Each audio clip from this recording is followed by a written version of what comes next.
Muy buenas noches, son las 9:14, estamos en directo en Mírame Televisión. Aquí comienza el repaso de Canarias al Día y me acompaña como cada jueves el periodista de Onda Cero Canarias, Óscar Martín. Óscar, muy buenas noches. ¿Qué tal? Buenas noches, David. Un saludo y buenas noches a todos los espectadores de Mírame Televisión. Tenemos muchos asuntos de la actualidad que comentar con nuestros espectadores, pero vamos a empezar recordándoles que les invitamos a participar con nosotros en el próximo sorteo de la Lotería de Navidad. ¿Con qué número? Con el 2428, un número en exclusiva que tiene Mírame Televisión y con el que pueden participar llamando al teléfono que aparece en pantalla. Es importante que si llaman a este teléfono y no les contesta alguien, dejen sus datos, su nombre, apellido, su número de teléfono para poder contactarles después y también, bueno, pues desde dónde nos llaman. Entrarán en un sorteo y al final del programa comentaremos los 4 ganadores que, bueno, pues tendrán este número, insisto, en exclusiva que solo tiene Mírame Televisión, gracias a la cortesía de la estación de servicios de Granadilla Bona, la que suele dar los mayores premios en Canarias. Nosotros vamos a comenzar ya con el inicio del repaso. Muchísimos asuntos de actualidad. De nuevo tenemos que volver a empezar hablando del caso Mascarillas. Hace una semana, en el último programa, contábamos la última hora de la dimisión de Conrado Domínguez, el director del Servicio Canario de Salud. Hoy, una semana después, en el Consejo de Gobierno, se ha nombrado a su sustituta. Así lo anunciaba el portavoz del Gobierno, Julio Pérez. Como directora del Servicio Canario de Salud, a propuesta del consejero de Sanidad, el Gobierno ha acordado nombrar a Elizabeth Hernández, que hasta ahora era directora general de programas asistenciales. Justamente se ha acordado su cese como directora de programas asistenciales y se ha acordado su nombramiento. Elizabeth Hernández es una médico que ha desempeñado diversos cometidos en el Servicio Canario de Salud en servicios de gestión, es decir, es una médico que, aunque tiene formación para hacer medicina asistencial, y yo creo que ha trabajado como médico de atención primaria en algunos sitios de Gran Canaria, por lo que recuerdo, sin embargo, también ha desempeñado cometidos de gestión sanitaria y de planificación, porque ha sido responsable de la gestión del plan de salud. Elizabeth Hernández, una vieja conocida de la Administración Pública Canaria en el área sanitaria. Óscar Martín, será la sustituta de Conrado Domínguez. Sí, efectivamente, ya decíamos la semana pasada que en esta semana ya el presidente Torres iba a tomar esa decisión junto a Blas Trujillo, que es el responsable en materia sanitaria, máximo responsable de la sanidad en Canarias. No era una decisión fácil y iban a meditarla bien, entre otras cosas porque tenían que hilar fino. Primero, efectivamente, por el escándalo del caso Mascarilla, efectivamente por todos los contratos que probablemente se van a revisar y entre otras cosas por la situación económica, social y sanitaria que se está viviendo en estos momentos y sobre todo también porque quedan 7 meses para terminar la legislatura. Era la opción más firme, la que más firmeza y más fuerza tenía durante los últimos días, una propuesta en este caso que lleva al Consejo de Gobierno el propio Trujillo, es de su confianza y por tanto también de la confianza de Ángel Víctor Torres, una mujer de la casa del Servicio Canario de Salud, como ha dicho el portavoz Julio Pérez. Bueno, parece ser que tiene una larga trayectoria en gestión y planificación sanitaria, pertenece a Gran Canaria, es médico de familia y conoce perfectamente la casa, conoce bien la estructura, los entresijos del Servicio Canario de Salud. Bien es verdad que durante las últimas horas, durante los últimos días, también sonaron otros nombres, estaban sondeando, pero evidentemente querían ir a lo seguro. En este caso, la señora Hernández. Sonaba también el nombre, ha sonado el nombre de Bernardo Macías, que es un hombre destacado también de la sanidad de Gran Canaria, es el actual director insular de sanidad en la isla de Gran Canaria, y ha sonado también, estaba en las quinielas, Natachi Sujanani, que es la actual gerente del Hospital de la Candelaria. Elizabeth Hernández, que ha llegado a los puestos de gestión de la mano de Coalición Canaria en el pasado, que llegó a esa dirección de programas asistenciales con José Manuel Baltar como consejero, sí, y Conrado Domínguez, director del Servicio Canario de Salud, que fue destituida cuando entró Teresa Cruz Oval y que volvió de nuevo una vez que salió Teresa Cruz Oval y regresó Conrado Domínguez a la dirección del Servicio Canario de Salud. Por tanto, una mujer vinculada a Coalición Canaria, en ese sentido vinculada a la figura de Conrado Domínguez, que da continuidad, en este caso, a lo que es hasta ahora, sí, la gestión del Servicio Canario de Salud y que además participó, Óscar, en el caso Mascarillas, firmó un informe que fue clave para la segunda compra que se autorizó a pesar de que no habían llegado las mascarillas después del primer contrato.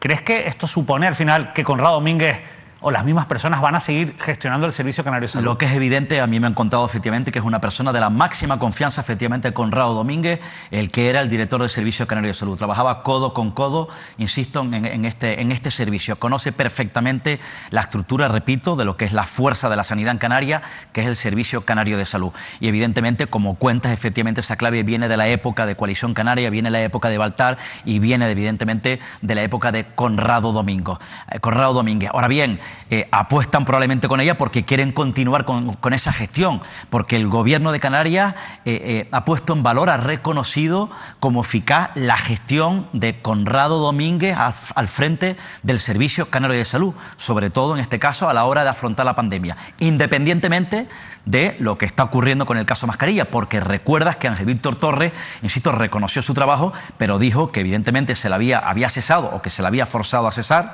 porque evidentemente se contradijo en esa declaración ante juez. Continuidad, por tanto, en lo que es la gestión del Servicio Canario de Salud, a pesar de todas las cosas que seguimos conociendo día a día de las novedades judiciales en torno al caso Mascarillas. Quiero que vean este titular que publicaba Canarias 7 en la jornada de ayer. Caso Mascarillas, un nuevo imputado, el amigo de Conrado Domínguez, que subió el precio en 100.000 euros. Osvaldo Lastra, amigo, como dice Canarias 7, del exdirector del Servicio Canario de Salud, fue clave para que una empresa de coches entrase en el negocio sanitario. Pero es que hace una semana ustedes recordarán que hablábamos en este programa en directo con Guillermo de la Barreda, portavoz de la Asociación en Defensa de la Sanidad Pública de Canarias. Quiero que recuerden lo que nos decía Guillermo de la Barreda. Este caso es simplemente la punta del iceberg. En este momento, en la Fiscalía Anticorrupción Central hay, creo que son, no sé si 32 o 23, una cosa así, denuncias por un montante de casi 14 millones de euros, 11 o 14 millones de euros, de los cuales este es uno de ellos. Quedan todavía más de 20 por resolver. Pero es que además está por resolver la denuncia que se presentó sobre la Unión Europea, porque esto ha sido con fondos europeos. Y nos hemos enterado de que en este momento el Senado ha abierto una comisión investigadora a la cual van a estar convocados el presidente, el consejero y Conrado.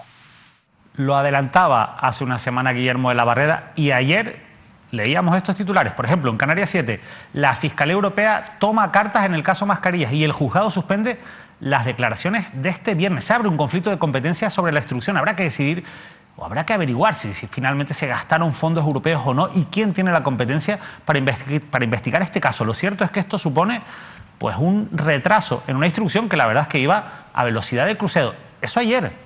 Hoy, titular en Radio Club Tenerife en la cadena SER. Cementerios de material sanitario, valorado en millones de euros. Se filtra un informe demoledor de la Audiencia de Cuentas de Canarias. Posibles irregularidades en la gestión, en la contratación durante la pandemia. Hoy, Pedro Pacheco, presidente de la Audiencia de Cuentas, lo explicaba en la cadena SER en Radio Club Tenerife. En la tramitación del informe observamos unas posibles responsabilidades contables que fueron trasladadas al Tribunal de Cuentas y, bueno, y en su día la Fiscalía también nos pidió una información y a los dos se les ha trasladado toda la información y bueno, y todavía queda el trámite que se puede hacer, que es donde actualmente el informe simplemente está parado para ver si recupera por la posibilidad de aprobarse o bien queda parado y habrá que darlo de baja en su día de la planificación de la audiencia.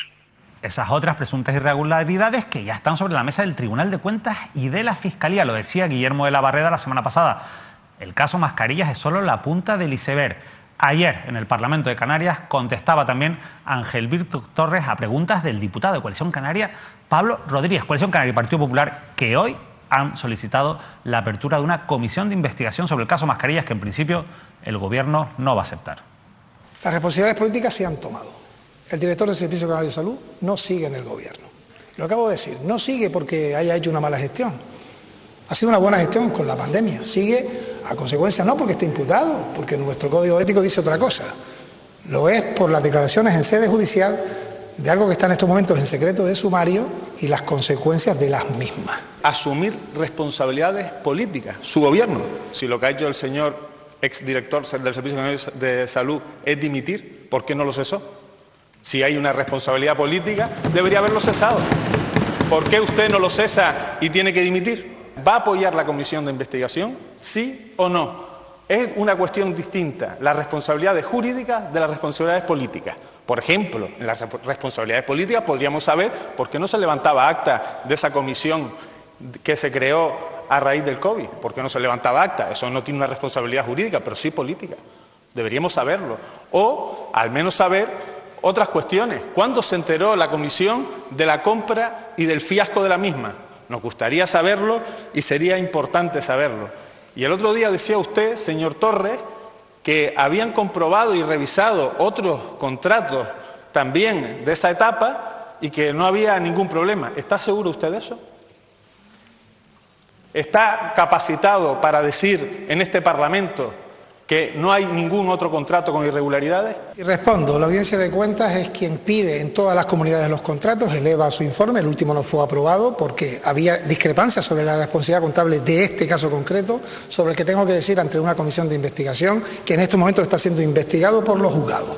Tenía cierta lógica que se pidiera hace meses esa comisión de investigación que fuera el mes de mayo, pero lo piden justamente cuando está siendo investigado por la justicia, con lo cual lo que quieren hacer es un uso político. Óscar Martín, muchísimas novedades en el caso Mascarillas y en la actualidad política. Sí, sin lugar a dudas, el caso Mascarilla que efectivamente llega al Parlamento, lo avanzamos la semana pasada, el martes pasado con Manuel Artiles, que registraba además hoy Coalición Canaria y Partido Popular, José Alberto Díaz Estébanes y Carlos Ester del Partido Popular, lo ha rechazado el Gobierno, efectivamente alegan en este caso que, bueno, que no procede en estos momentos una comisión de investigación en la Cámara Regional para tratar este asunto, para abordar este asunto, y en cualquier caso, bueno, se basan en que efectivamente tomaron decisiones. El caso de que, bueno, ya han depurado responsabilidades con la marcha. Ahí se contradicen porque en principio decían que era el propio Conrado Domínguez el que había dimitido y que ellos ya han tomado responsabilidades políticas. Quiere decir, por tanto, que ellos invitaron al propio Conrado Domínguez a que se marchara. Por cierto, me ha llamado poderosamente la atención un dato. Ha dicho el propio Torres que ellos no cesaron a Conrado Domínguez por su imputación, porque así no lo establece el Código Ético del partido. Me acabo de enterar, sinceramente, que Conrado Domínguez, afiliado militante o miembro del Partido Socialista en Canarias. Yo pensé que estaba de director del Servicio Canario de Salud como un hombre independiente. La verdad es que son cosas que llaman mucho la atención. Por cierto, hoy en esa rueda de prensa del Consejo de Gobierno, pregunta del compañero Javier Reyes de Europa Press al propio Julio Pérez sobre la posibilidad de que pueda acabar incluso como investigado. Recordemos que Julio Pérez fue consejero de Sanidad en las postrimerías del contrato, de manera transitoria, y cuando se firma el primer contrato. Efectivamente, con Antonio Olivera, el actual viceconsejero de la presidencia del señor Torres, como director del Servicio Canario de Salud, y le preguntaba, le decía textualmente el compañero periodista si existía la posibilidad, no se quedó sorprendido el propio Pérez, ¿no? Porque lo decía, lo preguntaba en su condición en aquella época como consejero de Sanidad, que si habían posibilidades de que el juez instructor lo llamase a declarar o que lo llamase, en este caso, a declarar como posible investigado. Y ante esta respuesta el propio Pérez se sorprendía y decía que eso había que preguntarle al juez. Por cierto, en cuanto a ese proyecto de informe que no está aprobado todavía por parte de la Audiencia de Cuentas... No se ha aprobado porque hay discrepancias. Es algo efectivamente, que llama mucho la atención, del Tribunal de Cuentas. Por cierto, Julio Pérez ha negado presiones hacia el Tribunal de Cuentas, ¿no? Se la ha planteado, se la ha preguntado, y bueno, en este caso vienen a decir, bueno, en principio la sensación que transmiten es que no están preocupados, ¿no? Pero sí viene a decir el propio Julio Pérez que hicieron un centenar de contratos en régimen de emergencia durante toda la pandemia, que hablan de 106 contratos realizados, pero daba un dato, en este caso el propio Pérez, que el 70%, decía, el 70% de esos contratos revisados no eran irregulares. El 70%, insisto, de contratos revisados no eran irregulares. Por tanto, esa era la defensa del propio Gobierno de Canarias. Decían, por tanto, hay un 30% que sí lo son. Efectivamente, decían en este caso que están estudiando la posibilidad, bueno, o abre la puerta, decía el propio Pérez, insisto, a que el Gobierno vaya a tratar de esforzarse, dar un paso hacia adelante para mejorar el sistema a la hora de realizar contrataciones. Cambiamos de asunto, Óscar. Lo cierto es que vamos a seguir muy de cerca. Al final, la actualidad no nos deja otra. Tenemos que seguir contándoles lo que ocurre alrededor alrededor del caso Mascarillas. Estamos convencidos de que en los próximos días, en las próximas horas, se seguirán sucediendo titulares que nos hacen dudar de cómo se gestionó por parte del Servicio Canario de Salud. Evidentemente ya en el caso Mascarillas las dudas son flagrantes, se están investigando por la justicia, pero ¿hubo más contratos irregulares?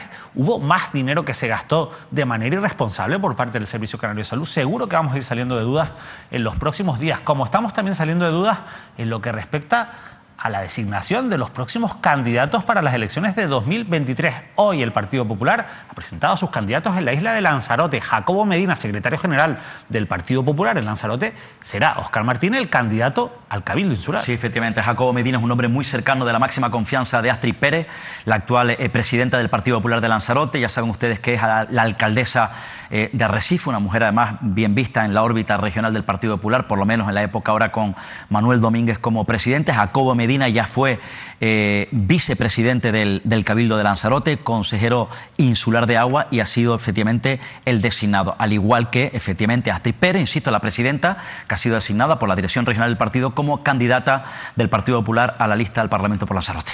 Vamos a saludar a Jacobo Medina a esta hora de la noche en directo. Jacobo, muy buenas noches. Hola, muy buenas noches. ¿Qué tal? ¿Cómo están? Lo comentábamos aquí, la noticia ha sido ya usted designado oficialmente como candidato al Cabildo de Lanzarote, un cabildo que usted conoce bien, que conoce desde dentro. ¿Qué puede aportar en este caso la candidatura que usted va a encabezar para cambiar, o qué habría que cambiar según ustedes en el Cabildo de Lanzarote? Bueno, evidentemente pues ilusionado con esta nueva etapa, y me reitero en esto, porque es la segunda vez que me presento como candidato al Cabildo. Evidentemente hay muchas cosas que cambiar, pero sobre todo, y lo más importante, es que hay muchas cosas por hacer todavía, no solo en materia de ordenación del territorio, donde María Dolores Corujo ha enterrado y ya sepultado la revisión del plan insular. Lanzarote nos regimos por el plan del 91, y pues fíjate si ha llovido más de 30 años, y además en materia de viviendas sociales no tenemos absolutamente nada. La isla de Lanzarote es la única isla de Canarias que fuentes limpias de energía limpias solo es un 9%, es la peor isla tratada en políticas energéticas. En materia de vivienda, hace 30 años que no hay una vivienda pública en Lanzarote, y es la única isla de Canarias que no cuenta con plazas sociosanitarias de alto requerimiento, ni que cuenta con una residencia de alto requerimiento en la isla, sabiendo que hay 20.000 personas mayores de 65 años que, evidentemente son los que más demandan este tipo de residencias, este tipo de plazas. Queda mucho por hacer, evidentemente desde noviembre de 2021, que nos ha hecho María Dolores de Corujo del gobierno. Hay un antes y un después en la gestión, y evidentemente eso se ha visto más que palpable. La situación de parálisis sin precedentes en la primera institución insular, y vengo pues cargado de ilusión, con muchas ganas, con mucha fuerza, para evidentemente que por primera vez en la isla de Lanzarote pues tengamos una presidencia del Partido Popular en el Cabildo Insular de Lanzarote. Yo lo decía esta mañana en la rueda de prensa, hemos probado presidencias del Partido Socialista, hemos probado presidencias de Coalición Canaria, y estoy totalmente convencido que la gente nos va a dar ese apoyo, porque así me lo voy a currar y me lo voy a trabajar. ¿Volvería a pactar con el Partido Socialista? Bueno, eso es una cuestión que no se puede dar en estos momentos. Es muy complicado, teniendo en cuenta que la presidenta del Cabildo no solo nos está denigrando como miembros de la oposición, sino que además nos expulsa de los plenos constantemente, no solo a mí como consejero, también lo ha hecho con consejeros de Coalición Canaria, y evidentemente se nos hace muy complicado en estos momentos reeditar un pacto con el Partido Socialista, teniendo a María Dolores Corujo al frente de la primera institución insular, pues que evidentemente las cosas tendrían que cambiar mucho, y ya le digo, el objetivo que tengo y que me he propuesto, tenemos 4 consejeros en estos momentos, pasamos de 3 a 4 en el 2019, es obtener una mayoría suficiente, que no nos haga falta ningún socio de gobierno. Eso es lo que quisiera todos los partidos políticos, pero es verdad que la política de pactos no se puede dar en estos momentos hasta que no hablen los ciudadanos. Jacob, le pregunta el compañero Oscar Martín. Sí, señor Medina, muy buenas noches. Bueno, en ese hipotético caso, efectivamente, habría que esperar a que se celebren las elecciones, pero usted o el Partido Popular, en su caso, no va a gobernar sin un pacto, sin una alianza. Descarta absolutamente, yo también descarto incluso un posible pacto Partido Popular-Partido Socialista, porque ya fracasó ese pacto cuando la dirección nacional obligó a Astrid Pérez a romper el pacto con el Partido Socialista y, sobre todo, además, las relaciones tensas entre el PSOE con Dolores Corujo y el Partido Popular en estos momentos. Solamente con Podemos imposible, un pacto Partido Popular Podemos absolutamente imposible también, por tanto se descarta. Solo le queda Coalición Canaria. ¿Usted pactaría el Partido Popular con Coalición Canaria, siendo, por ejemplo, que está por decidir Pedro Sanginés el candidato salpicado por algunos casos judiciales? O, en este caso, para tratar de propiciar un posible pacto, el candidato tendría que ser, en su caso, Osvaldo Bethencourt?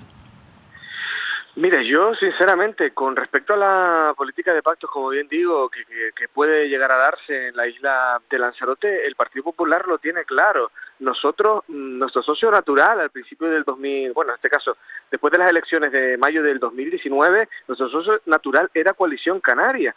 Está claro que Coalición Canaria pretendía utilizar de segundones al Partido Popular, tanto en el Ayuntamiento de Arrecife, donde querían la alcaldía, como en el Cabildo Insular de Lanzarote, donde quería la presidencia del Cabildo, y evidentemente nosotros también tenemos nuestra dignidad como partido y tenemos nuestra propia autonomía, y hemos también decidido ese pacto que se dio con el Partido Socialista al principio de la legislatura, avalado por el partido a nivel regional y a su vez a nivel nacional. Fue avalado ese pacto, fue el único pacto de Canarias que fue avalado por el presidente saliente, Asier Antona, en su momento, y a nivel nacional con el partido en Génova. Está claro que ahora lo que tratamos es de buscar los mejores resultados posibles. Teniendo en cuenta esto, que el Partido Popular tiene como socio preferente o evidentemente natural a Coalición Canaria, también tenemos que tener en cuenta que la situación, y bien lo han comentado ustedes anteriormente, con el Partido Socialista está bastante enquistada, teniendo en cuenta que la presidenta del Cabildo nos expulsa del gobierno. Sinceramente lo hace por una mera venganza, porque Astrid Pérez cesa a los concejales del Partido Socialista en el Ayuntamiento de Arrecife, y a su vez doña Dolores Corujo, a pesar de que ha reiterado en varias ocasiones en medios de comunicación que el Partido Popular es un partido con el que se puede gobernar porque son gente trabajadora.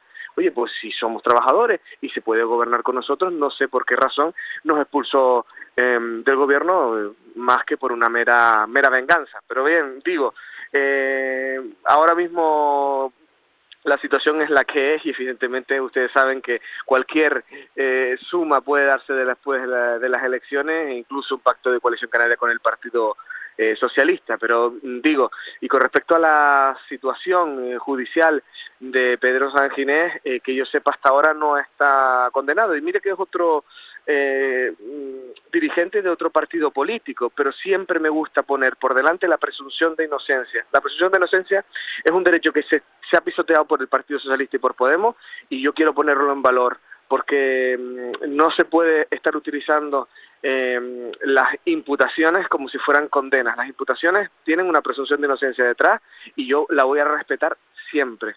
Lo que pasa es que en Lanzarote, bueno, yo supongo que los vecinos y vecinas están cansados ya de tantas condenas, de tantos asuntos judiciales, de que todo termine en la justicia, y muchas veces, insisto, con resoluciones condenatorias. Pero nosotros vamos a dejar las quinielas a un lado, si le parece, Jacob, y vamos a hablar de un asunto de actualidad. Primero quiero compartir este titular de la cadena SER de Radio Club Tenerife con nuestros espectadores, porque veíamos esta denuncia del Partido Popular. El Partido Popular denuncia el uso de dinero público para un viaje del consejero Jorge Peñas a un acto político, un viaje del consejero de Podemos, Jorge Peñas, a un acto político que se celebraba en la isla de Tenerife.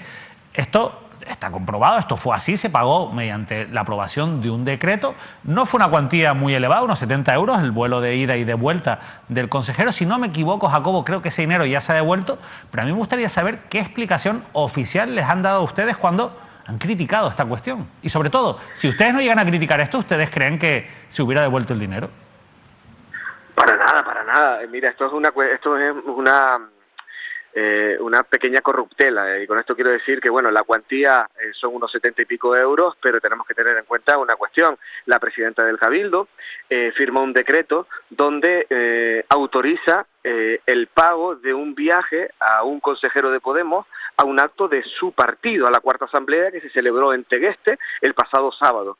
Casualmente, otros consejeros de Podemos en Lanzarote han dicho, y concejales, que ellos acudieron y se lo pagaron de su bolsillo y que no entienden por qué este consejero utilizó dinero público para pagar ese viaje. Pues bueno, hemos conocido que, mediante un artículo de opinión del propio consejero, admitiendo pues esta irregularidad, diciendo que evidentemente él va a abonar esas cantidades y que, bueno, que el Partido Popular es el monstruo de las galletas. Mire, aquí la realidad es la que es. Podemos se ha puesto un listón muy alto en lo que es la ética y la moralidad en la vida pública. Y lo que no se puede permitir bajo ningún concepto, ya te hayas puesto el listón alto o te lo hayas puesto bajo, es que se utilice dinero público, y estoy a la espera de que la presidenta del Cabildo dé explicaciones porque está escondida con este tema. Yo sí quiero que la presidenta del Cabildo dé explicaciones porque es la que firma el decreto y la que autoriza el viaje y la que autoriza el pago de este viaje, y hablamos de dinero público. Algunos medios pues dicen, bueno, es que son 30 euros. Mira, son 30 euros, 40, 50 o 20. Hablamos del hecho en sí, que no tiene justificación ninguna y no se puede justificar lo injustificable. Cuando ocurre esto, lo único que se puede hacer es salir, pedir perdón, y en este caso Podemos, pues el consejero dejar su acta, porque como bien digo, Podemos ha dejado el listón muy alto en muchas ocasiones, pero cuando afecta a los demás. Ahora, cuando me afecta a mí, oye, ¿eso de dimisión qué es? Esa es la realidad con la que estamos viviendo. Hemos pedido la comparecencia de la presidenta para el próximo pleno y tendrá que dar explicaciones, pero lo que no se puede justificar es esta irregularidad, y es un hecho probado, porque ya incluso se ha efectuado el viaje y parece ser que ha devuelto el dinero de ese viaje.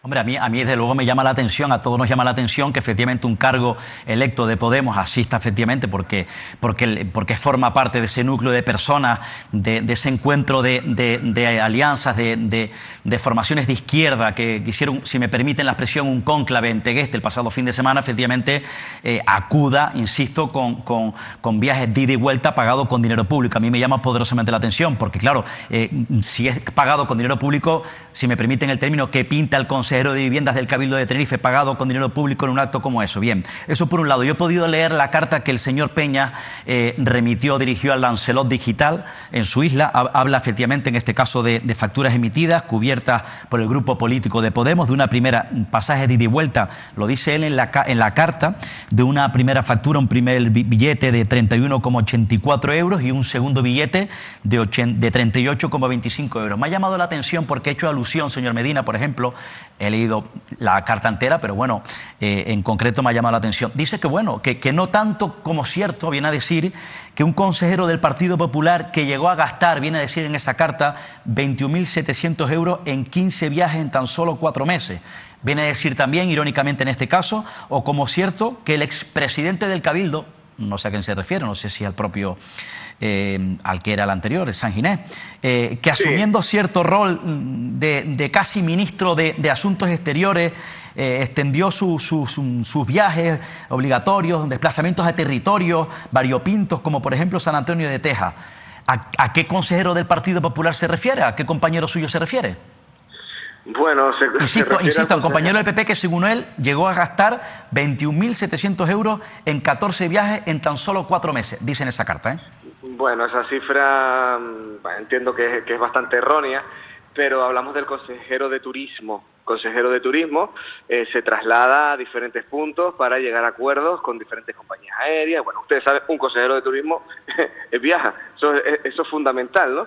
Pero aquí es que no se puede decir, y tú más, y tú gastaste más. Por favor, somos personas adultas. Jorge Peña es abogado de profesión, no es una persona que no tenga conocimiento jurídico, los tiene. Y en este sentido se sabe y se conoce que cuando uno utiliza dinero público para acudir a un acto del partido, se llama malversación, porque no se puede llamar de otra manera. Y lo que tenemos claro desde el Partido Popular es que hemos pedido el expediente y nosotros vamos a actuar en consecuencia. Es verdad que ya hemos conocido en el día de hoy que incluso los técnicos se han percatado de la situación, porque es que el señor consejero le dice a los técnicos que le emitan el billete porque se va a una mesa, esto todavía queda mucha tela por cortar, se va a una mesa del cambio climático donde tiene que participar y donde fue invitado. Mire, miembros del partido Podemos en Lanzarote han dicho que este señor no estaba invitado, que no había mesa de cambio climático y además que no intervino este consejero en esa mesa porque no existía tal mesa. Por lo tanto, estamos hablando de una mentira como una casa, como quien dice. Jacobo Medina, de verdad, muchísimas gracias por habernos atendido esta noche. Muchas gracias a ustedes y un abrazo. Seguimos con este asunto porque vamos a ver el recorrido. Decía Jacobo que todavía esto le quedará recorrido, pero hoy estuvo en esta mesa en Canarias al día de la entrevista Laura Fuentes Vega, que es la coordinadora general de Podemos en Canarias, y le preguntábamos por el caso del consejero de Lanzarote. ¿Ustedes están de acuerdo con que con dinero público se haya pagado este viaje? Por supuesto que no, yo voy a ser muy rotunda, es un error, no entiendo tampoco por qué tuvo lugar, nuestras compañeras en la ejecutiva lo estamos evaluando y valorando, porque obviamente no cumple nuestro código ético, para nosotros es algo sagrado el tema de lo que podemos pagar o no se puede pagar en representación, esto era un acto completamente del partido, tendrá que ser la Asamblea Insular de Lanzarote, además la semana que viene, que ha sido convocada, la que tomará las decisiones oportunas con el compañero, pero a nosotros en ese sentido nos parece completamente inaceptable. Soy muy rotunda si hablo de que tampoco nos vamos a Nueva York, tampoco nos vamos a Tenerife pagados con representación pública si no vamos en nuestra labor institucional. ¿Qué consecuencias puede tener esto que están evaluando? Bueno, la verdad que la Asamblea Insular es autónoma, ¿no? Y en ese sentido, pues nosotras velaremos siempre porque nuestras asambleas insulares tomen las decisiones oportunas. Entiendo que lo primero, obviamente, era pedir perdón, que no sé si se ha hecho, y lo segundo era devolver el dinero. Lo tercero, que no vuelva a suceder, y de todas formas, pues con este compañero es verdad que no se cuenta para 2023, y nosotras lo que nos gustaría, ¿no?, es que Podemos siguiera teniendo ese ADN que hemos tenido desde el principio, donde somos intachables en el fondo y en las formas, ¿no? Las formas me parecen a veces hasta más importantes. Muy crítica la coordinadora general de Podemos con la actitud de Jorge Peñas. Por cierto, Jorge Peñas, al que hemos llamado hoy, le hemos escrito, no nos ha contestado, no nos ha cogido el teléfono. Ha sido una pena, nos hubiera gustado poder hablar con él en directo en este programa. Óscar Martín, ¿qué te parece? Ha sido contundente, tajante. Por tanto, te ha anunciado que la Dirección Regional de Podemos desautoriza a este consejero de Podemos del Cabildo de Lanzarote. Por cierto, si no me equivoco, Laura Fuentes también, si no me equivoco, habrá formado parte de ese cónclave en Tegueste de Izquierda, habrá compartido, habrá estado con el propio Jorge Peñas, insisto, consejero de Podemos. Se puede decir hasta la noche, escuchando a Laura Fuentes, que es el fin político de este consejero de Podemos en Lanzarote. El fin político de Jorge Peñas, por lo que ha venido a decir Laura Fuentes, pero bueno, comienza la etapa política de otros candidatos que poco a poco se va confirmando. Hoy hablábamos del caso de Jacobo Medina, hablamos directamente con él, Óscar, pero tú ya adelantabas también los candidatos del Partido Popular en Gran Canaria y se han ido también, bueno, confirmando en los últimos días. Efectivamente, durante las últimas horas ya se confirmó, se presentó de manera oficial estos días por parte de la dirección del Partido Popular, van saliendo nombres, se van ratificando nombres, se van conociendo nombres que además hemos ido adelantando, como por ejemplo el de Miguel Jorge. Miguel Jorge es ahora mismo el presidente de la gestora del Partido Popular en Gran Canaria, es un histórico de Gran Canaria, fue diputado regional, no sé si en este momento sigue siendo diputado regional, pero ha sido durante los últimos años diputado regional, es el actual alcalde de Santa Brígida y será, por tanto, de manera oficial, el candidato del Partido Popular a la presidencia del Cabildo de Gran Canaria. Ya saben ustedes que Marco Aurelio era el anterior candidato, el portavoz de momento del Partido Popular. Él dijo ya en su momento que no se iba a presentar porque Marco Aurelio Abreu, ya saben, entró en el Partido Popular o se presentó como independiente. También, ya saben que la semana pasada le preguntábamos a Poli Suárez, el actual secretario general del Partido Popular en Gran Canaria, si él iba a ser, nosotros presuponíamos que sí, el candidato del Partido Popular de Gran Canaria al Parlamento. Bueno, pues ya se ha ratificado, el propio Manuel Domínguez ha anunciado a Poli Suárez como el candidato de los populares de Gran Canaria a la Cámara Regional. Poli Suárez, número 1 por la isla de Gran Canaria, por Tenerife, Rebeca Paniagua, que sigue sin hablar públicamente. Sigue escondida todavía, estamos esperando por ella. Y en Arona, en el sur de Tenerife, los díscolos del Partido Socialista al final se han organizado y parece que van a tener una opción política en las próximas elecciones. Sí, hablamos efectivamente. Ya sabes también, David, que focalizamos la mirada. De hecho, lo compartíamos la semana pasada. Preguntabas además incluso qué iban a hacer, cuál iba a ser el futuro político, si tenía futuro político los 7 díscolos de José Julián Mena. Saben que el PSOE en Arona se dividió, se fracturó. En este caso, José Julián Mena, que es el secretario general, con sus hombres y mujeres, y el otro grupo, liderados en este caso por Luis García, no sé si es Luis García, el ex concejal de urbanismo, efectivamente, que ya saben que estaban en medio ambos en una encrucijada judicial. Se rompió ese grupo, un bando por un lado, un bando por otro. Se mantiene en el Partido Socialista José Julián Mena y sus hombres y mujeres, y los díscolos evidentemente se marcharon del Partido Socialista, que por cierto, con cierto enfado, porque en su momento la dirección del partido en Canarias, incluso el presidente Torres, declarado públicamente por la propia Daci León, les había prometido que iban a contar con ellos. Incluso llegaron a prometer a Daci León que podía ser la sustituta de José Julián Mena como candidata del Partido Socialista. Han decidido montar un partido, está registrado, se llama Más por Arona, que va a liderar la propia Daci León. Y ojo, porque me confirman efectivamente que en estos momentos están tratando de cerrar una alianza con la agrupación política que lidera el gomero Casimiro Curbelo. En su caso, si es así, esperaremos a ver, la candidata a la alcaldía de ese ayuntamiento será Daci León. Seguimos en Tenerife, Óscar. Se siguen cerrando esos acuerdos o esas posibles alianzas de cara a las elecciones, pero ayer en el Ayuntamiento de La Laguna se celebraba un importante pleno extraordinario. Por fin se debatía sobre esos expedientes sancionadores abiertos, o mejor dicho, no abiertos, a los infractores que cometen infracciones urbanísticas en el Ayuntamiento de La Laguna. Entre ellos, el propio alcalde, que recordemos que realizó varias obras ilegales en su casa, algunas legalizables, otras no, como el cerramiento de un balcón, o el propio presidente del Parlamento de Canarias, Gustavo Matos. Además llegaba después de un duro debate. Ustedes saben que políticamente en La Laguna siempre hay mucho ruido, pero el secretario municipal recientemente emitió un informe que, por un lado, reconocía que se está incumpliendo la ley al no abrir estos expedientes sancionadores, pero también, bueno, pues decía que la propuesta inicial de Coalición Canaria, que ha tenido que ir corrigiendo con el paso del tiempo, tampoco se ajustaba a la ley, porque no se podía pedir, como pretendía Coalición Canaria, abrir un expediente a estos 2 cargos políticos, porque eso incumple el principio de igualdad ante la ley que está en la Constitución de todos los ciudadanos, y por tanto, si se abre un expediente al alcalde o a Gustavo Matos, se tendría que abrir al resto de infractores del Ayuntamiento de La Laguna. Santiago Pérez, en una entrevista aquí en Canarias al Día, nos dijo en su momento, bueno, que ellos no estaban, lo repitió ayer en el Pleno, lógicamente, no estaban abriendo, desde el año 2015 no se había abierto ningún expediente sancionador, salvo uno, a un asunto que hemos contado aquí, el de la empresa Tricampa en San Miguel de Geneto. Él hablaba de que solo se persiguen las grandes infracciones. Bueno, dentro de todo ese debate, nosotros nos quedamos con esta intervención de Luis Geray Gutiérrez, que finalmente acabó hablando de su caso concreto. Quiero que lo escuchen. Aquí lo que se está hablando es que el alcalde de La Laguna, con la concejala del Ayuntamiento de San Cristóbal de La Laguna, hizo un cerramiento en un balcón. Un cerramiento en un balcón. Que quede claro, no es un atentado en un suelo rústico, no estamos hablando de un atentado de naturaleza imperdonable, es el cerramiento de un balcón de 2,3 metros que tiene este balcón de mi vivienda. Que por cierto, ya no está, no existe. ¿Por qué? Porque he hecho caso de la resolución que me ha dictado la gerencia de urbanismo. Pero es más, solicito al señor secretario de este pleno del ayuntamiento, que solicite a su vez o inste a su vez a la asesoría jurídica del Ayuntamiento de San Cristóbal de La Laguna para que pida a la gerencia de urbanismo que en el caso de poder ser sancionado por ese trato ejemplarizante que ustedes están pidiendo, que sea el primer expediente del alcalde y de la concejala hoy aquí presente, que se tramite la sanción.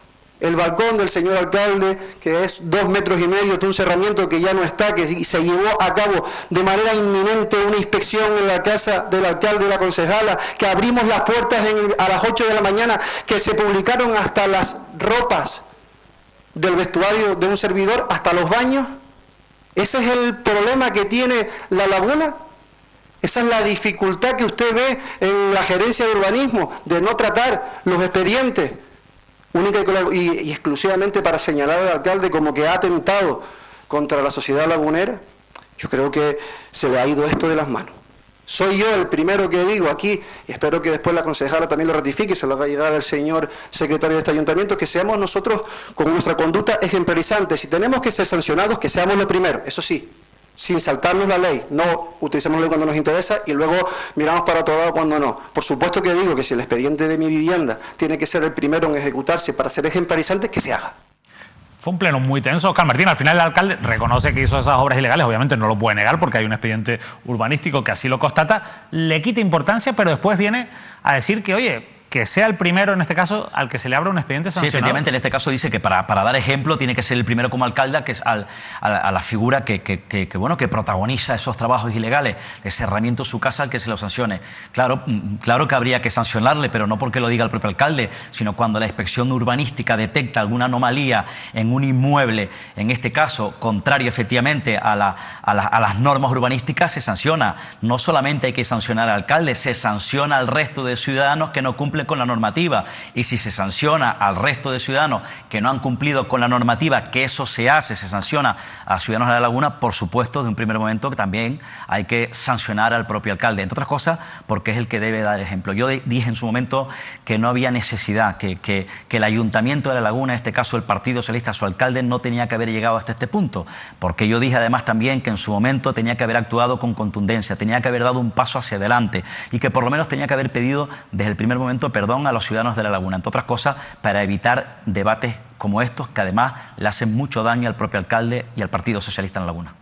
En La Laguna, de hecho, ayer pasaron también más cosas, porque también hubo pleno ordinario. Y ojo, que se va rompiendo poco a poco, como en otras administraciones, la unidad, digamos, dentro de los grupos de gobierno, dentro de esos pactos de izquierdas. Quiero que vean este titular de Diario de Avisos, porque además esto es un asunto muy recurrente que está dando mucho que hablar. La Laguna solicita la paralización de la variante de la TF5. Ahí están viendo, bueno, pues esa imagen de las colas que tantos problemas están causando. Hoy, de hecho, varios accidentes volvieron a colapsar la autopista del norte de Tenerife. Unidas se posiciona en contra del proyecto, lo hace ahora, y apuesta por los carriles Bus-Bao en una enmienda que se aprobó con el apoyo de Coalición Canaria y el voto en contra de sus socios de gobierno, de PSOE y de Avante. Óscar, parece que se rompe la unidad en algunas cuestiones, como por ejemplo la de las carreteras. Efectivamente, en este caso, el propio Ascanio, yo hablé esta tarde con él en la radio, incluso ellos hablan efectivamente que es un debate ya viejo además también, que ellos apuestan por un proyecto, en este caso, de desarrollo más sostenible, un proyecto sostenible en este caso, por eso se muestran en contra de la variante de la TF5, apuestan por el carril Bus-Bao. Ellos, evidentemente, la identidad o la seña de identidad de esta formación política es menos carretera, menos infraestructuras, menos proyectos cuantiosos de más abultados económicamente, y muestran su posición. Eso por un lado. Por cierto, se alinean a Coalición Canaria y en este caso en contra de los otros socios, que es Avante, que es el partido político de Santiago Pérez, que es el concejal de urbanismo, que a su vez ese grupo político mantiene un pacto en La Laguna con el Partido Socialista. Por cierto, Santiago Pérez, que sigue en ese grupo político, no se desmarca, se mantiene, pese a que mantiene un pacto con el PSOE, pero no se ha integrado, pese a que el propio Santiago Pérez sí se integró al Partido Socialista y de hecho es senador por la Comunidad Autónoma por parte del Partido Socialista. Y ojo, porque se alinea a Coalición Canaria, es una enmienda además, una moción que presentó Ciudadanos. En cualquier caso, estos son hechos objetivos que además se debatieron en ese pleno. Yo tengo la sensación que poco a poco, en este caso, Si se puede, que ya saben que Si se puede en La Laguna está confluyendo con Podemos, va a seguir la misma senda que Podemos en el Cabildo Insular. Aunque en el Cabildo Insular Podemos de Tenerife, ya saben ustedes que apoyaba al gobierno de Pedro Martín y del PSOE desde fuera, no estaba integrado, ahí forman parte del gobierno. Pero poco a poco quedan 7 meses y yo tengo la sensación que Si se puede, junto a Podemos, en otras corporaciones, en otras instituciones, van a ir en determinados momentos distanciándose de sus socios, insisto, porque llega un periodo electoral. A lo mejor no rompen los pactos porque al final están dentro del gobierno, como tú bien has dicho, la diferencia con el Cabildo, y dentro de los gobiernos se suele estar mucho más cómodo que en la oposición, pero sí que se van a ir desmarcando, ya lo estamos viendo, lo hemos visto en el Cabildo, en el gobierno de Canarias con la ecotasa turística y con otros muchos asuntos. Hoy en la entrevista a Laura Fuentes Vega hablamos y le preguntamos mucho por esta cuestión, por esas contradicciones dentro del Pacto de las Flores, pero también en La Laguna con esa variante ya. En este caso, Unidad se puede, se ha desmarcado. Unidad se puede, que siempre ha estado en contra de esta variante, le ha costado mucho desmarcarse, lo ha hecho ahora, lo hace ahora, cuando ha tenido tiempo, desde meses, desde que se presentó esta nueva opción, este nuevo proyecto de la variante de la TF5. El PSOE también en el pasado mandato estaba en contra, ahora lógicamente impulsa ese proyecto. Muchísimas contradicciones en torno a todo lo que ocurre, a las posibles soluciones a las colas, a los atascos de la TF5, un asunto que nos preocupa y mucho aquí en Mírame Televisión y del que muy pronto haremos un programa especial. Oscar. Por cierto, decía Santiago Pérez, que saben ustedes que es el concejal de urbanismo en este caso, admitía en ese pleno que la variante solo daría una solución provisional. Es el matiz que daba el propio Santiago Pérez. Por cierto, ya ha reaccionado FEPECO, los constructores, la patronal de constructores en la provincia de tinerfeña, en este caso arremetiendo, ojo, con Coalición Canaria, ya saben ustedes evidentemente que se desmarcaba, junto a Unidos se puede, el propio Ascanio, y también, en este caso, Podemos. Los culpa, arremete contra ellos por el rechazo a la variante TF5 y les señalan los constructores, FEPECO, insisto, Podemos y Coalición Canaria como los responsables de los atascos. El debate, por tanto, vuelve a estar en caliente y nosotros aquí en Mírame Televisión vamos a volver a hacer un programa especial. Ya lo hicimos en su momento cuando gobernaban otros partidos políticos en el Cabildo de Tenerife y en el Gobierno de Canarias.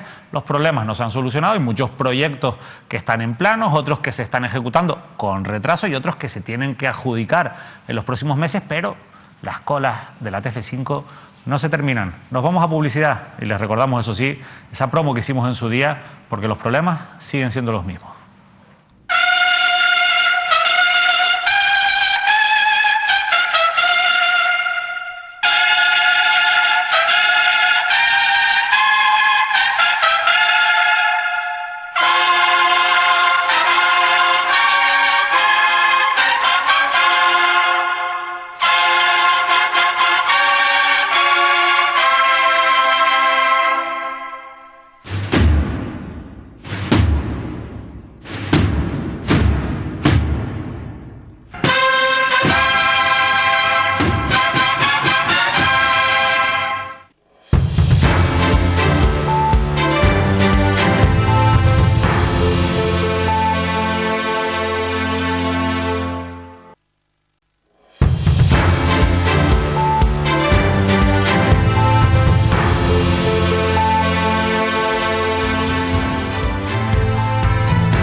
Arrancamos la segunda parte del repaso aquí en Canarias al Día y recuerden que en Mírame Televisión jugamos a la lotería con el 2428 y que ustedes también pueden hacerlo. Es un número en exclusiva que solo tenemos nosotros, pero si ustedes llaman al número que ven en pantalla, al final del programa diremos los 4 ganadores. Bueno, pues entran y participarán en el concurso para conseguir este número, insisto, cortesía de la gasolinera de Granadilla de Abono, donde siempre suele tocar algún premio.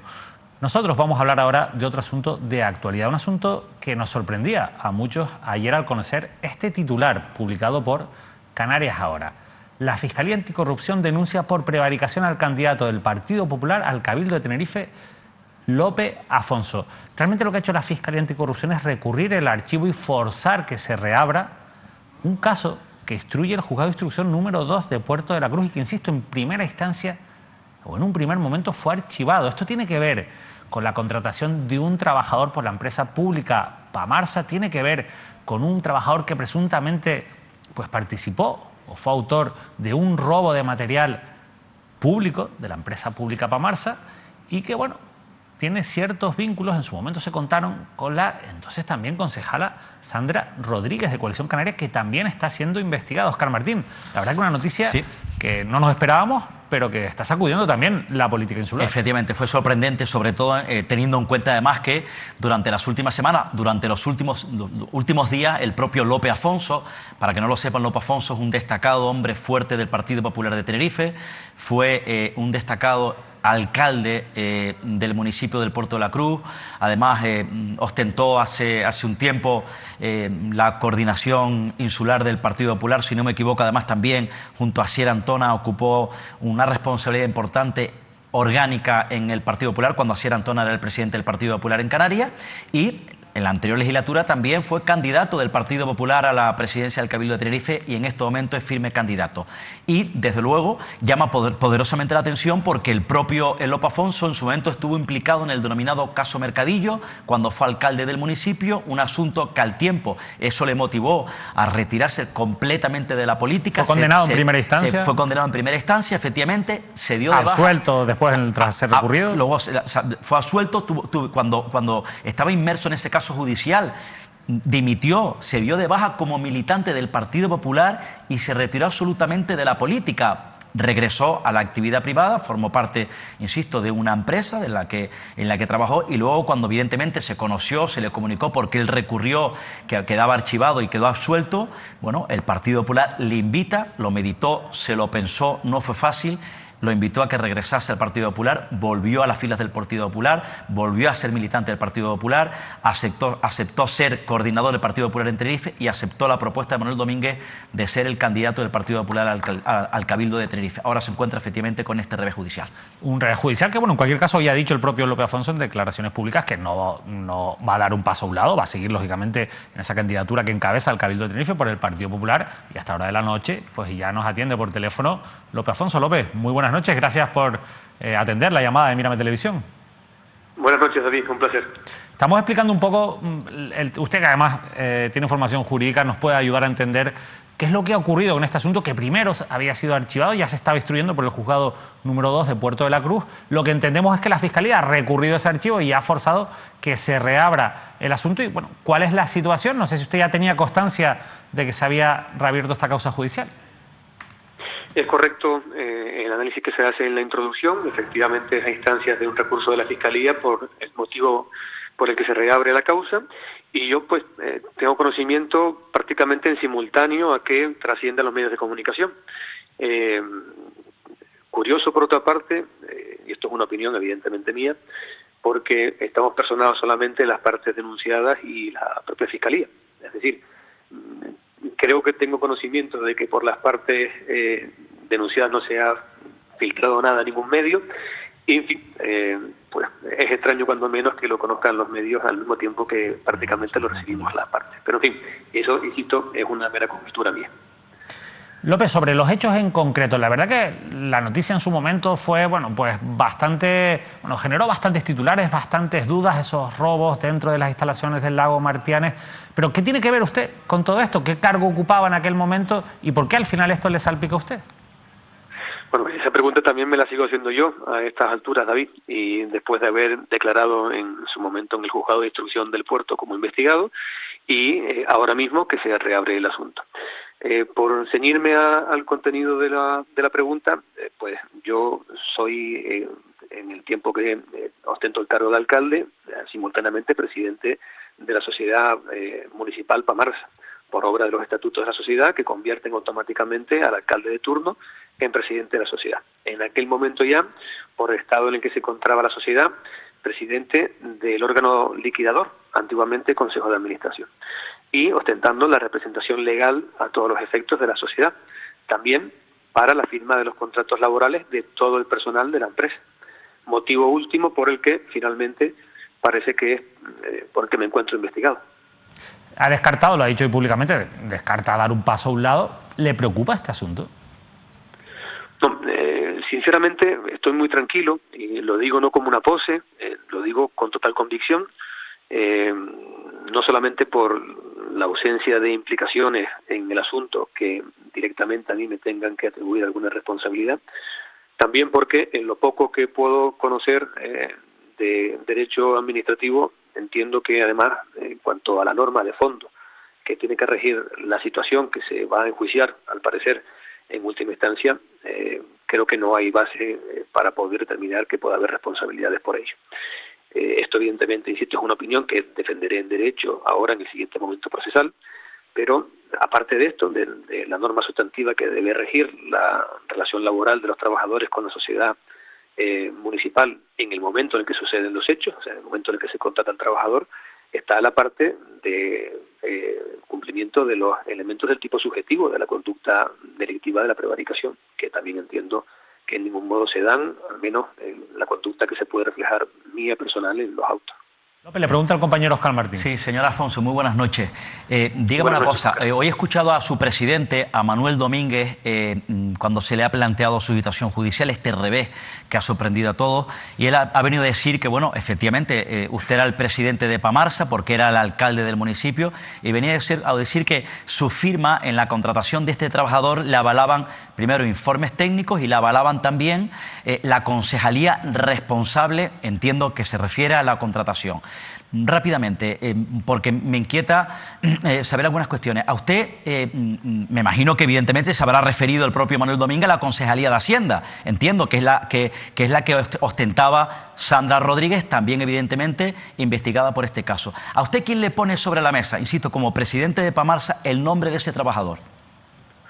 Me llega, y es el documento que está en los autos, una propuesta motivada en que hay necesidad de la contratación y, por otra parte, que se han examinado los currículums de diferentes candidatos que concurrieron y que este es el que tiene pues los méritos adecuados para desempeñar el cargo. A partir de ahí hay otras comunicaciones que se realizan directamente a la oficina de gestión de la empresa, de la que yo no participo, pero que en todo caso, finalmente, insisto, este y todos los contratos laborales que se suscriben durante el mandato en el que yo soy alcalde, lo firmo yo, porque es la función que, entre otras, tengo atribuida mediante los estatutos de la sociedad. Por tanto, yo no hago otra cosa que no sea cumplir con mi función y, evidentemente, en este caso, he seguido las pautas de cualquier nombramiento o propuesta que se ha hecho, no solamente en este mandato, sino históricamente en la empresa. Es decir, no se ha hecho nada diferente a lo que se ha venido haciendo y se sigue haciendo hasta ahora, que yo sepa, en la Sociedad Mercantil Pamarsa. Independientemente, señor Afonso, que usted evidentemente era alcalde, conoce perfectamente más que nadie el funcionamiento de la ciudad turística, fue alcalde y más internamente al ayuntamiento. ¿Ese trabajador era un hombre cercano a Coalición Canaria? ¿Era un hombre cercano a Sandra Rodríguez? Yo tuve constancia, como la mayoría de la opinión pública, ya iniciado el mandato y ya este trabajador siendo empleado de Pamarsa, de una presunta relación que trascendió a los medios de comunicación en aquel momento, pero insisto, esto fue ya bastante avanzado el mandato. En el momento en que el trabajador accede como empleado a la empresa municipal, yo no solamente no tengo conocimiento de ninguna relación de carácter personal, sino que ni siquiera conozco al propio trabajador. Es decir, ni tengo conocimiento, ni tengo relación, ni tengo ningún vínculo, ni directo ni indirecto con él. Luego, evidentemente, yo una vez es trabajador de la empresa municipal, a lo largo del tiempo, por supuesto que he coincidido y tengo ocasión de intercambiar impresiones con él de algunas cuestiones, como con otros tantos trabajadores de la empresa municipal y otros tantos funcionarios del ayuntamiento, como es normal. López, como usted ha hecho unas pequeñas conjeturas al principio, yo le voy a preguntar directamente.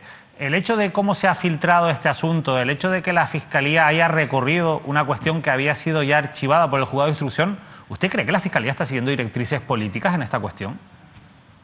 Que recurra a un auto donde ha sido parte, en este caso, como denunciante, es legítimo y puede darse perfectamente. Yo eso, evidentemente, no lo puedo cuestionar. Pero sí es verdad que sorprende que, insisto, siendo las partes denunciadas las únicas que tienen acceso directo a los documentos que se instruyen o, en este caso, se resuelven, según la instancia que sea o el momento procesal que sea, y la otra parte de la Fiscalía, pues llama la atención que si no soy yo, ni mi representación letrada, ni la de la otra parte denunciada, pues sí, quedan otras alternativas, pero no muchas. Entonces, yo no ni soy de teorías de conspiración, ni nunca he sido de esos que van por ahí lanzando hipótesis, pero evidentemente en este caso sorprende cuando menos. Ya, me gustaría hacerle dos preguntas precisamente. ¿Cree usted, señor López, que está detrás de esto la mano del Partido Socialista? No tengo elementos de juicio. ¿Hay una mano negra en el Partido Socialista tras este caso judicial? No tengo, Oscar, de verdad ningún elemento de juicio para afirmar eso. No lo puedo decir ni de esa ni de otra forma. Evidentemente espero y confío que no, como espero y confío que de ningún otro partido político se utilice este ni otras causas como instrumento de desgaste político. Es más, en fin, creo que no ha habido tampoco ninguna reacción, al menos que yo conozca, de otras formaciones políticas. Entiendo además también que en coherencia con situaciones que se vienen dando por personalidades relevantes de otros partidos políticos, donde también, al menos desde el Partido Popular, se ha respetado siempre la presunción de inocencia. Ya, déjeme que le pregunte, señor Afonso, una pregunta. En este caso le plantea en su condición como coordinador insular del Partido Popular. ¿Por qué se está eternizando tanto? ¿Por qué se está tardando tanto en decidir anunciar el candidato del Partido Popular de su partido a la capital de provincia, es decir, en este caso a Santa Cruz de Tenerife? ¿Hay algún conflicto interno entre la dirección y posibles candidatos? Y por otro lado, ¿le gustaría a usted que el candidato de su partido fuese Carlos Tarife? Empezando por la primera, Óscar, no es que tengamos problemas ni que haya ninguna dificultad. Tenemos una directriz interna del partido a nivel nacional que pues quiere o pretende presentar de forma conjunta a los candidatos de capitales de provincia dentro de una semana. Es decir, el hecho de que el partido marque unos tiempos, marque un ritmo para presentación de capitales de provincia y grandes ciudades hace que tengamos que guardar esa cautela. Y evidentemente yo me precio de conocer bien a Carlos Tarife, me parece que es un activo importante del Partido Popular, no solo en Santa Cruz, sino en toda la isla de Tenerife, y desde luego si recayera en él esa responsabilidad, no me cabe duda de que sería un buen candidato. Pero también soy consciente de que tenemos otras personas dentro del partido con capacidad y mérito. Como por ejemplo José Carlos Hacha, por ejemplo. Otro activo importante que tiene el partido de Santa Cruz con experiencia y que también está llamado a tener responsabilidades importantes dentro del ámbito de gestión que pueda tener el Partido Popular a partir del próximo mes de mayo. López Afonso, de verdad, le agradecemos muchísimo que haya atendido la llamada de Mírame Televisión para hablar de un asunto que no deja de ser delicado, porque al final los asuntos judiciales obviamente son asuntos delicados. Muchísimas gracias. Un placer como siempre, David. Muchas gracias a ustedes. López Afonso, la verdad es que siempre Óscar ha atendido la llamada de Mírame Televisión cuando hablábamos del caso Mercadillos para venir aquí y sentarse en una entrevista. Lo ha hecho también ahora para hablar de este asunto. Veremos el recorrido que tiene y si hace falta, pues lógicamente nos sentaremos aquí para preguntarle con más detalle sobre esta cuestión judicial. Efectivamente no debe ser de buen agrado, efectivamente, en este caso. Además, propiamente sobre la figura de López Afonso, porque ya hemos contado que se retiró de la política, vuelve a la política porque se fue desencantado por aquella situación y ahora, evidentemente, le salta esta situación, este revés judicial, precisamente a la semana siguiente, a las 2 semanas de haber sido designado como candidato a la presidencia del Cabildo. Vamos a seguir con otro asunto que también está generando debate. Vean este titular de Canarias Ahora. La Gomera es la isla más beneficiada por las inversiones autonómicas del gobierno del Pacto de las Flores. Con respecto a la anterior legislatura, las transferencias de capital en la isla colombina han aumentado un 128%. Casimiro Curbelo, parece, Óscar, que está sabiendo jugar muy bien sus cartas dentro del gobierno de Canarias. A mí no me sorprende efectivamente este dato, ¿no? Esa inversión. Hay quienes critican, por ejemplo, el otro día Enrique Arriaga, vicepresidente, un hombre, por cierto, muy cercano a Nueva Canarias, Román Rodríguez. En esa cita Tenerife en Marcha me llamó la atención porque estaba el propio Román Rodríguez, si no me equivoco. El propio Enrique Arriaga, vicepresidente del Cabildo de Tenerife, criticaba el hecho de que esa inversión, que La Gomera tuviese ese grado de inversión, teniendo en cuenta, bueno, pues el número de habitantes, ¿no?, que tiene la isla de La Gomera, que en este caso, bueno, pues ronda los 20 y pico mil habitantes, una isla menor, y abogaba, bueno, a ese debate, ¿no?, sobre el cambio de la ley electoral. Y por otro lado, a mí no me sorprende porque el propio Casimiro Curbelo, el presidente del Cabildo de La Gomera, ACG, diputado regional, fue la clave del Pacto de las Flores, esa conformación pactando, alineándose al Partido Socialista para poder, el Partido Socialista, tener un gobierno con Nueva Canarias y Podemos. La clave, ya saben, a última hora fue el propio Casimiro Curbelo, donde también tuvo la oportunidad, la posibilidad de fraguar un pacto con Coalición Canaria del Partido Popular. Saben que además luego la estrategia del Partido Popular saltó por los aires, que lideraba Sierra Antona. Sierra Antona aquella noche telefonea al propio Casimiro Curbelo para decirle que su partido le había impuesto como candidata en ese pacto a Australia Navarro. Él no estaba dispuesto y es cuando le avisa que no va a formar parte de ese pacto. Ahí es cuando Casimiro Curbelo ya da el beneplácito al propio Ángel Víctor Torres. Pero previamente costó mucho convencer al propio Casimiro Curbelo. Tuvo que intervenir Zapatero, tuvo que intervenir Ábalos, el hombre fuerte en aquella época de Pedro Sánchez. Tuvo que intervenir en este caso Jerónimo Saavedra, que fue la clave para que el propio Casimiro Curbelo apoyase a Torres. ¿Qué pidió Casimiro Curbelo? Inversiones, tanto al gobierno de Canarias para su isla como para el gobierno de España. Por tanto, parece ser que ha cumplido en este caso el gobierno de Canarias y ha invertido según ha reclamado para la isla de La Gomera el propio Ejecutivo de Torres. No sorprende esa situación privilegiada, por tanto, que tiene dentro del tablero político la isla de La Gomera. El martes estuvo aquí Casimiro Curbelo para responder a las preguntas de muchos periodistas de colectivos sociales en un programa dirigido, bueno, pues por el maestro de ceremonias de esta casa, por nuestro director, por Manuel Artiles. Quiero que escuchen este corte de la entrevista a Casimiro Curbelo. En el seno del gobierno, del pacto del gobierno, hay socios que son más cómodos por ser un poco especiales, vamos a dejarlo entre comillas, que otros.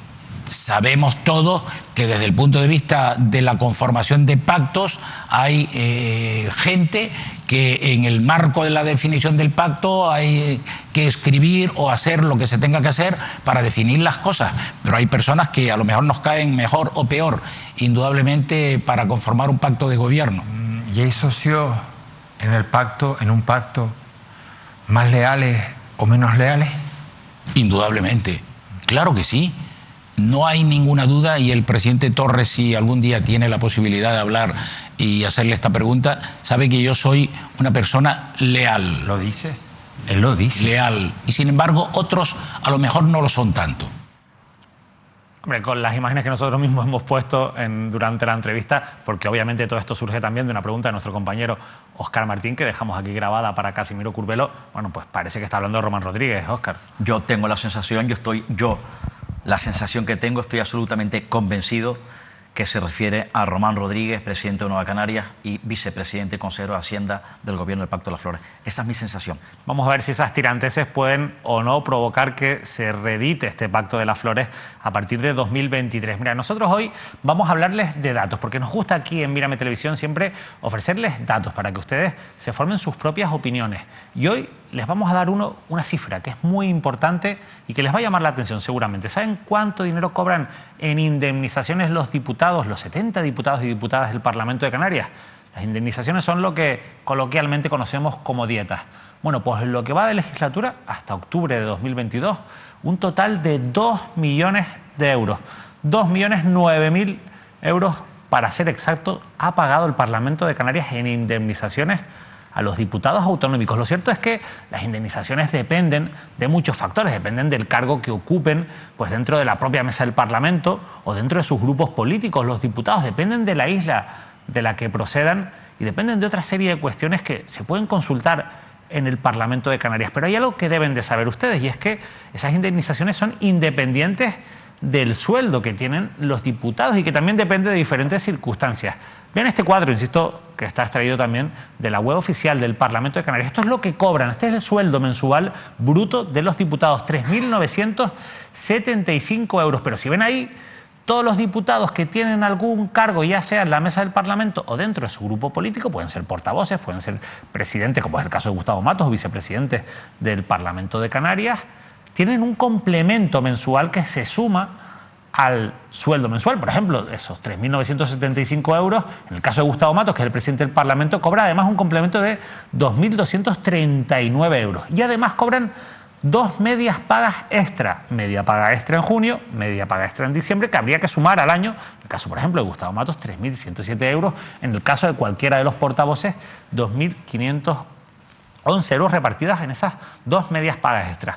Nosotros hemos hecho la tarea, hemos buscado diputado por diputado a la lista, los que más cobran. Ya con estos datos se pueden imaginar que vamos a hablar sobre todo de los que forman los miembros de la mesa del Parlamento de Canarias y algunos portavoces de los grupos parlamentarios. Pero dentro de esos 2 millones, ¿cómo se reparten? ¿Quiénes son los que más cobran en indemnizaciones? Bueno, pues en el primer puesto obviamente está el presidente del Parlamento de Canarias, Gustavo Matos.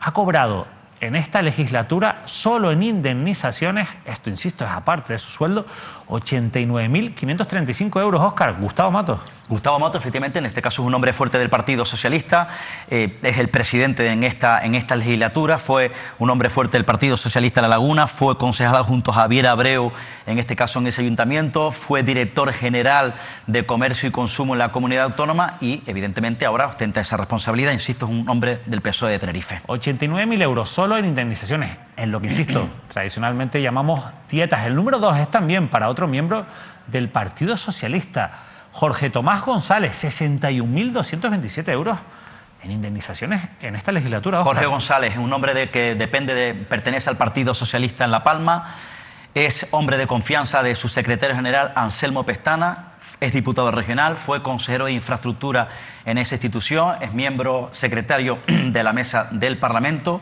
fue secretario de organización del PSOE en esta legislatura, en este nuevo cambio de la estructura del Partido Socialista. Sigue siendo Ángel Víctor Torres secretario general, es coordinador y además en este caso hay sectores del PSOE que le culpan, le señalan como el principal autor del destrozo de la división del PSOE en Arona.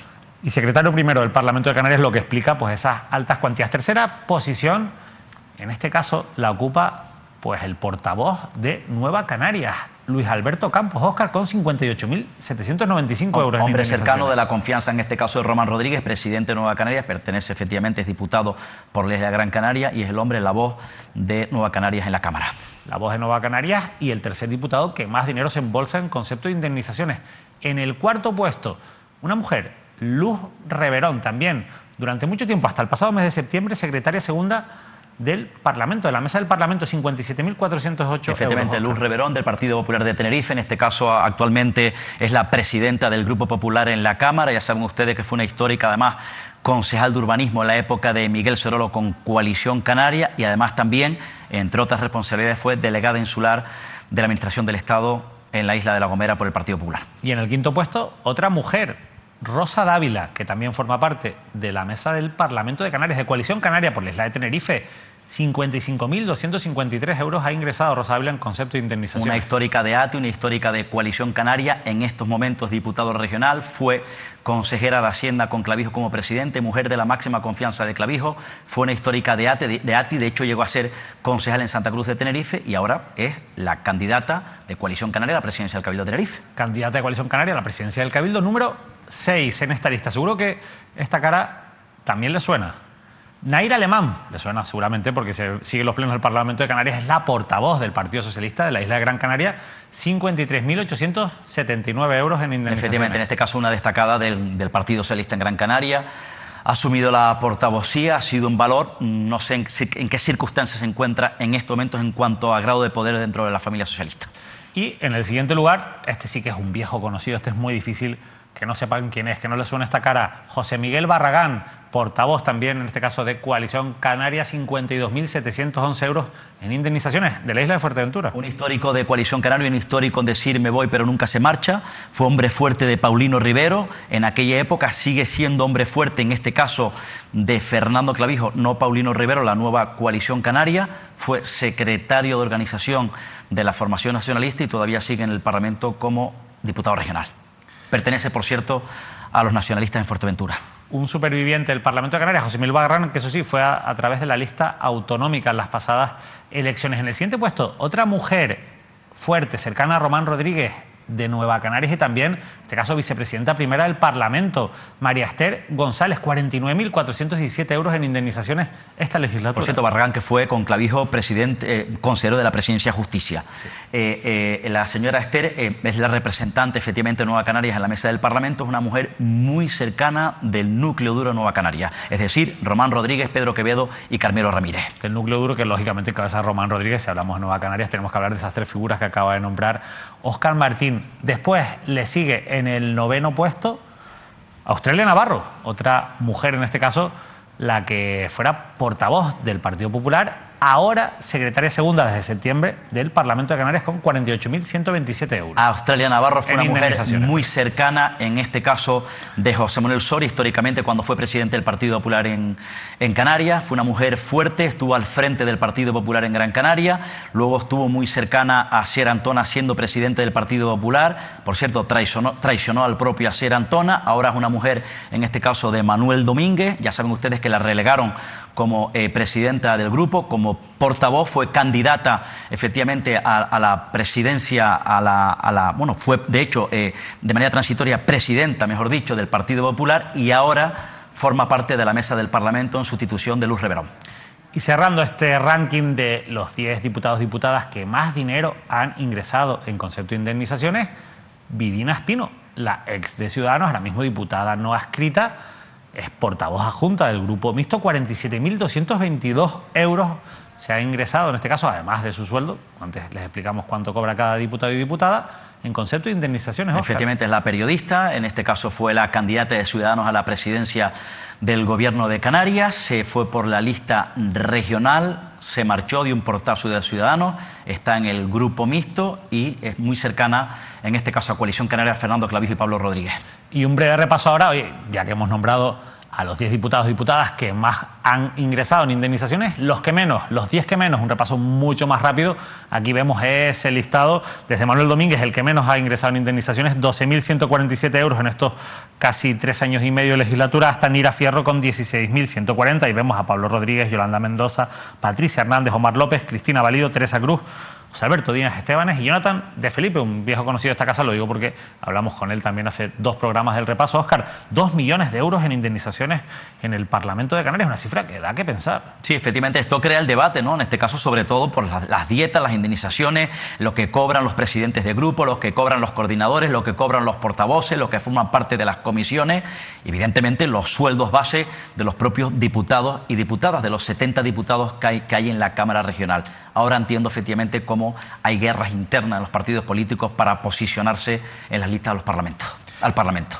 La verdad es que siempre la lista del Parlamento es una guerra importante. Que por cierto, sí. Estén atentos porque una plaza en las listas al Parlamento es casi asegurada, está garantizada. Ya verán los dobletes que se van a producir en las fuerzas políticas. Dobletes porque hay gente que no quiere perder, aunque sea ese sueldo público que al final se tiene, y ahora se entiende mucho más, tú lo has dicho, porque hay esas guerras políticas, porque hay mucha gente que decide dar el paso y sumarse a una lista. Claro, efectivamente, al porque hay candidatos, ¿no?, y candidatas designados por las fuerzas políticas, por las distintas fuerzas políticas, instituciones, cabildos, ayuntamientos, pero ellos evidentemente también negocian con las direcciones de los partidos que independientemente vayan a encabezar a los ayuntamientos sus candidaturas, a las alcaldías, por ejemplo, pero sí quieren asegurarse un puesto en el Parlamento porque saben ustedes que es casi en los primeros puestos una plaza asegurada y evidentemente los sueldos son bastante golosos. Y ya para terminar, queremos despedirnos también con unas imágenes que nos han llamado mucho la atención, porque vuelven a reabrir ese debate sobre la violencia en la juventud, en la adolescencia en Canarias. Se produjeron en un instituto, en este caso en el municipio de Arona, en la localidad de Cabo Blanco. Y la verdad es que, bueno, las imágenes hablan por sí solas. Más de 20 jóvenes implicados en esta reyerta por fuera, insisto, un instituto del municipio de Arona, en Cabo Blanco. Óscar, la verdad es que nos vuelven de nuevo a hacer que pensar, ¿no?, sobre qué está pasando entre la juventud, por qué se producen estas cosas y sobre todo, bueno, por qué no son capaces de remediarse, ¿no? Sí, es lamentable, es tremendo, ¿no? Ya de por sí una reyerta, una situación arriesgada de esta, pues llama poderosamente la atención y preocupa, sin lugar a dudas. Y más cuando ocurre, en este caso, a las puertas de un centro educativo, un instituto, en este caso, en Cabo Blanco, como dices, David, en Arona, en el sur de la isla de Tenerife. Bueno, ven ahí, evidentemente, menos mal que no llega más, pero si hay un encuentro, hay cierta provocación entre unos y otros. No hubo agresiones que quieras tú, bueno, que digas tú que llegaron a más y que sean preocupantes, pero ya el simple hecho de que los jóvenes se concentren en cualquier lado, en plazas o en cualquier punto de la calle, pero sobre todo frente a un centro educativo, me parece tremendo. Y no olviden efectivamente los llamamientos que ocurrieron en su momento, ¿no?, a través de las redes sociales, a través de internet, en varios episodios, por ejemplo, en Santa Cruz de Tenerife, donde los mismos estudiantes jóvenes de 15, 16, 17 años, incluso menos, a través de las redes, se convocaban en parques para protagonizar actos violentos de agresión. A mí me parece esto muy preocupante, pero sí que me consta que también están preocupadas las autoridades, en este caso educativas, policiales y de la Fiscalía. Un asunto en el que, como ha dicho Óscar, tiene que haber muchos actores que participen para intentar aplacarlo y que no vuelva a ocurrir, por lo menos en estas dimensiones que la verdad es que son muy llamativas. A nosotros nos vamos a ir, Óscar, antes, eso sí, lo prometido es deuda. Aquí tenemos a los ganadores de ese número de Lotería de Navidad que en exclusiva damos en Mírame Televisión. Son Luisa Cáceres, de Puerto de la Cruz, en Tenerife, Noelia Jiménez, de Arinaga, en Gran Canaria, Jorge Mejías, de Arona, en Tenerife, y Enrique Peraza, de San Isidro, en Tenerife. Ellos también tienen ya su décimo del 2428, ese décimo en exclusiva de Mírame Televisión. Óscar, otro jueves más que la actualidad nos da muchísima información, nos da muchísimas cosas que comentar. Esto no para y, como siempre decimos, no nos podemos perder toda la programación informativa de Mírame Televisión, porque aquí no hay tregua. Efectivamente no hay tregua, irá más, porque como yo he dicho durante las últimas semanas, ojo, porque la atención informativa va a estar presente, insisto, en Canarias en las próximas semanas, en los próximos meses. Gracias, Óscar. Buen fin de semana. Gracias, muy buenas noches. Volvemos el próximo lunes con la entrevista a Marian Franquet, consejera de Políticas Sociales del Cabildo de Tenerife. El martes, recuerden, con la tertulia con Manuel Artiles. El miércoles, el Canarias 8 con Lidia Arias. Más entrevistas el jueves. y por la noche, a las 9, el jueves en directo, Canarias al Día Repaso. Que pasen un feliz fin de semana.